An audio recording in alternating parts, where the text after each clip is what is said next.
tsafeniko fa mitovy niany fitiavako ny dada sy neniko tsy akanavaka hoe neny tena tiako fa raha tsisy any dada de tsy nisy ny fisiko ayo dada neny bety neny mikirety fa mbola ny amineny any mangataka kirety fa malimaly kely fa oapo mifankaty fiainanareo mivady apetrako amin'ny Kristy mba ola vandriainany eto tany itsikitsiky foana mba tsy arary tsy tomany fa vaka ho anareo mba hiaina fiainana mamy fa mafy loatra nefa niainana tany alotany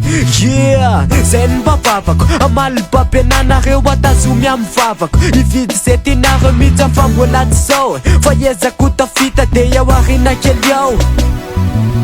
na dadana nilevy niretany dadanay na mamako nilevy niretany mamanay fa samy tiako tolo anareo satriako tsy saratsinareo iaretatsika nany mafiniady tsotra betsaka anareo mivady tamy sorehetra zay natao sana ary dadana ny fiainatsika mianakavy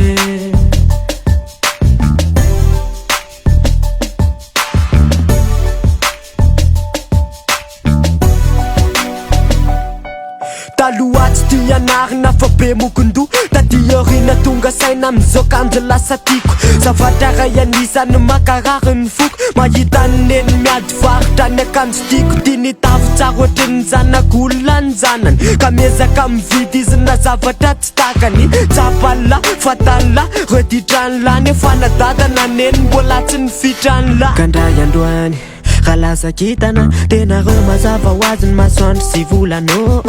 fa mbola nareo ihany ny tsara vitana sady raha tsisy anareo tsisy olona navitana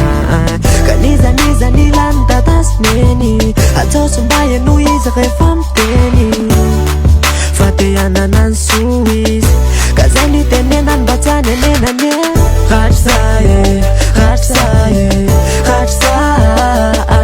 mba ho tsara fitondra tena ny fianakavy